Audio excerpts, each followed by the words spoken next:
Hello and welcome. You're watching Left, Right and Centre. I'm Gargi Rawat. Today on the show, our focus is on developments in Afghanistan, the delay in government formation, the fighting in Panjshir Valley, and also what all these developments mean for India. Let's get you the latest first. And fresh fighting was reported in Afghanistan's Panjshir Valley today, the final pocket of territory which remains out of the hands of the Taliban. While the Taliban had earlier claimed control of Panjshir, this has been denied by leaders of the so-called National Resistance Front. Now, this fighting comes at a time the Taliban is finalizing the new government. The chief of Pakistan's ISI, Faiz Hamid, is in Kabul, heading a delegation of senior Pakistan leaders there at the invitation of the Taliban, this according to reports in the Afghan media. Now, the Taliban were expected to announce the government formation in Kabul today. In fact, they were meant to announce it on Friday. Then it was said it would be today. But now it seems that it will only come in by next week. This with the group's co-founder, Mullah Abdul Ghani Baradar, leading the regime. The announcement now expected next week, and reports of hectic negotiations. Now, India's Foreign Secretary Harsh Vardhan Shringla, speaking to reporters in Washington, has said that India is still seeing how the situation in Afghanistan is evolving. On delisting. It's wait and watch. In other words, we have to see how the situation evolves on the ground. I mean, are we going to immediately take steps? I don't think so. Are you going to calibrate your decisions according to what happens? I think that would be the case. How long that will take, nobody really knows. Don't forget that we are 1 out of 15 members, and we have to also see what the rest of the international community is saying. Well, to talk more about the situation in Afghanistan, we're now joined by Razia Masoumi, Afghan lawyer and human rights activist, also Kabir Taneja, fellow at strategic studies at ORF, and Brahma Chalani, security expert. Thank you all for joining me on the program today. And I'd like to start with you, Razia. If you could tell us, what are you hearing about government formation, the reports of these hectic negotiations? Today there was a women's protest in Kabul in which they're demanding representation as well in the new government. Yes, right. The news that are coming out from Afghanistan with all the statements that the Taliban, they announced and share their parts that and their roles of the leadership.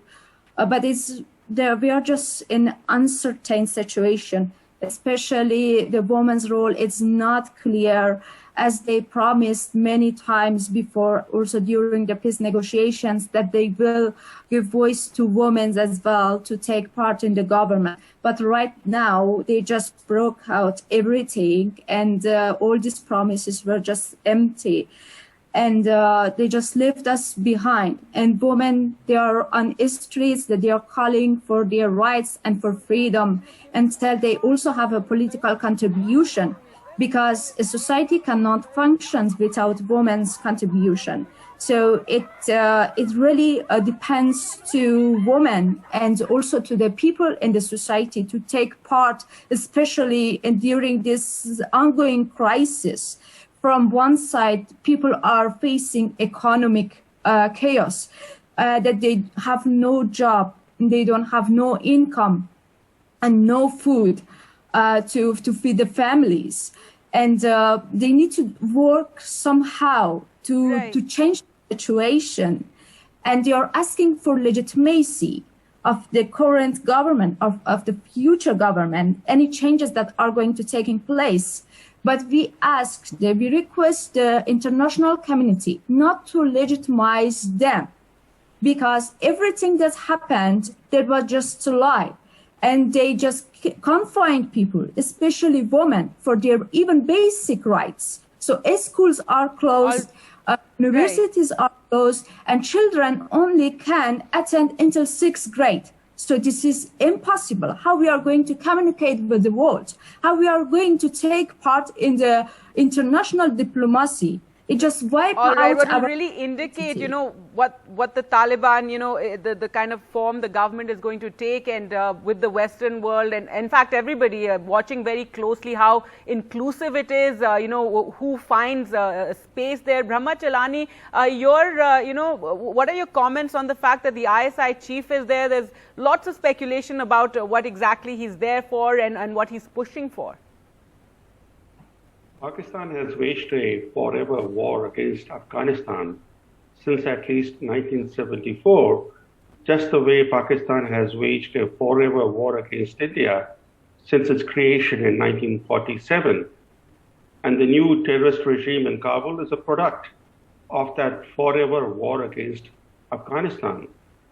The arrival of the ISI chief in Kabul, even before the Taliban government has been unveiled, should dispel any doubts that the real victor in Afghanistan is Pakistan. And despite the Taliban's recapture of power, the Afghan war has not ended. Only the US role has ended, that too perhaps temporarily. Afghanistan is a highly factionalized country with local warlords. But the Taliban, instead of building broad coalitions at local and national levels, will seek to impose its will through brute might. The solution to the Afghan conflict remains what it was before, which is that the solution lies not in Afghanistan, but in Pakistan, something that US policy failed to recognize despite the US waging war for 20 long years. The Pakistani ISI chief is in Kabul because now the Pakistan military will help the Taliban to turn their terrorist militia into a national army. And there's some speculation he's pushing for, the Haqqani network in some way to find a place. What are you hearing on that? Well, the Haqqani network constitutes the special forces of the Taliban. The Taliban and the Haqqani network together are a wing of the Pakistani deep state. Already, the security of Kabul has been put in charge of the Haqqani network. And the fact that the two are linked is apparent from the fact that the head of the Haqqani network, Sirajuddin Haqqani, is the deputy leader of the Taliban. So these are not two separate organizations. And we're talking about Pakistan, a new significance in the sense the US now needs Pakistan to help, quell the Al-Qaeda or ISIS-K, and also the importance of Pakistan in controlling the Taliban. And this is something then we hear reports that Pakistan, wants a recognition of this role, given that, it comes at a time when US and Pakistan relations are at a low. The fact is that these different groups, whether it's Taliban, Al-Qaeda, ISIS-K, are in some ways or the other interlinked. The Taliban and Al-Qaeda have had a cozy relationship, which has been underscored by a recent UN Security Council report, which in June stated that Taliban and Al-Qaeda remain closely aligned and they cooperate with each other through the Haqqani network. Now, these links are such that you cannot distinguish between these groups. You can't, as the US is trying to do under Biden, they're trying to distinguish between good terrorists and bad terrorists. They're seeking to engage with the Taliban regime, and they were quick to blame ISIS-K for the Kabul airport attack. But if you do that, then you're ignoring one fundamental lesson of 9/11. In 1 week from today, the 20th anniversary of 9/11 will be observed. And one of the most important lessons of 9/11 was not to distinguish between good and bad terrorists. It's the ignored lessons of 9/11 that have helped to derail the global war on terror.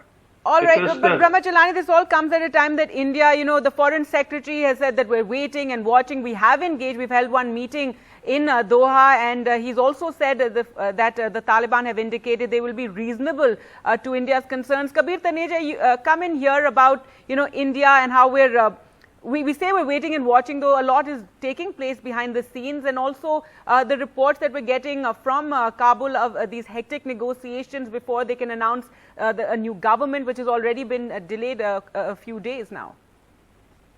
Yeah, I mean, when India says that it's a wait and watch situation, it literally is that. We can't do anything. We cannot, come to any sort of conclusion unless we know what kind of political structure is going to stand in Kabul. And of course, we know who's going to be behind those political structures. But ultimately, what is going to prevail what kind of divisions are going to play out within the Taliban, who's going to get what. And let's not forget one thing. The Taliban has said that whatever is going to be created in Kabul right now is going to be an interim government. That means they have to sell internally to the top leaders within the Taliban that the positions that they may be getting are not something permanent, may not be very long term, and it all may change 6 months, 1 year down the line once a proper administration as per the Taliban comes into fray.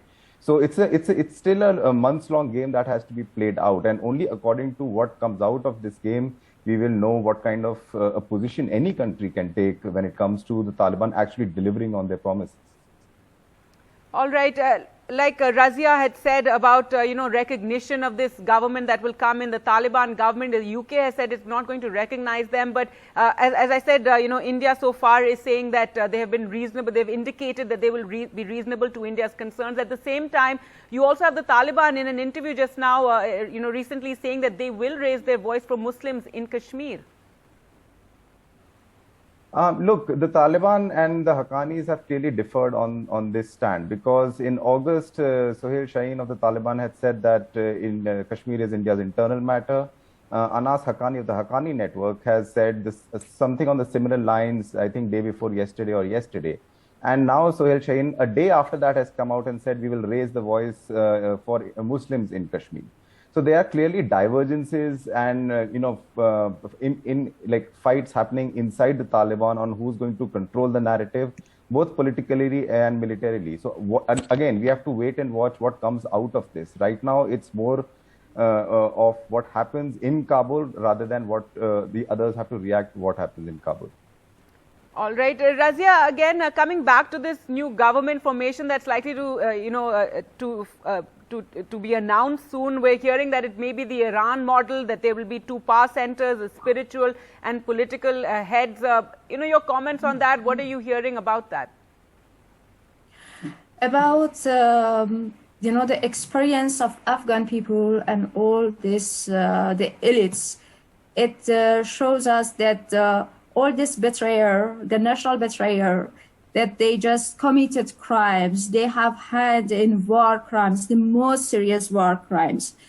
And we are asking that they need to be tried at ICC and any international organization that are supporting us. So the face of politics needs to be really changed. From the source, it needs to be changed. All these things that happened, it was just kind of, we all are surprised why all of a sudden everything just destroyed. Why we should stand and just watch that they are taking everything, all of our rights from us, and we do not do anything for it. We are just saying we are fighting, we sacrificed, we suffered, but we want to rescue also the international security. And we ask the international community to stand by our side and also support this resistance, especially in Panjshir province. So these leaders, these people that are fighting today for freedom, for the reality of a nation, to save the heritage of people that worked last 20 years together, to save them, to rescue them and protect them, and to take our identity back, our flag, that we are Afghan. All these tribes that are together are fighting for peace, for real peace. We need people who are not corrupt, who has no hand in killing people and all this ongoing crisis in Afghanistan. So we know who are them. They are blacklisted. The U.S. government announced that.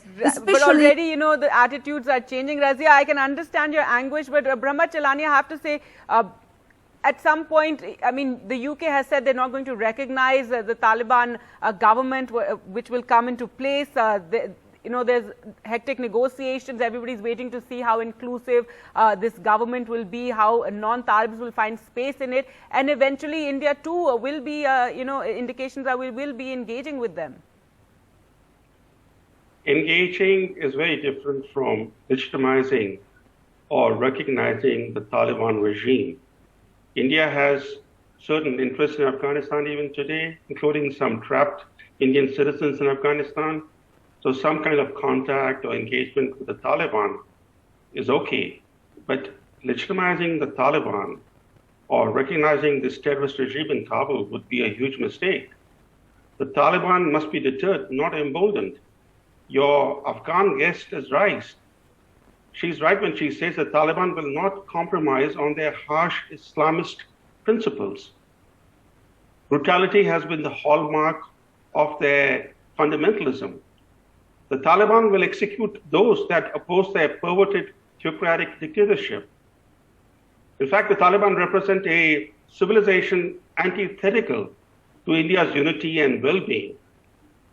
And thanks to Biden's historical blunder, India has been left to bear the brunt of the transboundary effects of a re-energized epicenter for terrorism in the Afghanistan-Pakistan belt. The Taliban and their masters in Rawalpindi let me get in Kabir here won't stop plotting against India. So India needs to be ready. Kabir, I mean, if we talk about China, which has been holding meetings and you know, talking to the Taliban, but at the same time, they're also concerned about terror. We've had this, you know, latest statement of the Chinese foreign minister saying that they hope the new Afghan government will disassociate itself from terror groups. So that remains a concern. Even Russia is, you know, waiting to see how this all unfolds. Absolutely. I think, look, China and Russia are reveling more in the fact that the Americans are leaving the region rather than the Taliban is coming in. So we have to take it from that perspective. Even if you see China's communications on this issue, when they're talking about, you know, about the Taliban clamping down on terror groups, they're not only singling out ETIM, which is their main concern. They are saying broadly all terror groups. And even if you see their communications in August from Beijing and not from the meetings that they're holding in Afghanistan, they do mention issues such as, you know, inclusive governance and dropping terrorism as a whole and so on and so forth. So they are trying to balance these things out. But most of their posture right now is coming from the fact that they want to get into Afghanistan so that the American presence is completely undermined and for their future, the sort of area of clout is maintained. I think that's their main concern at the moment and not really pandering to the Taliban beyond a certain red line that they will have eventually.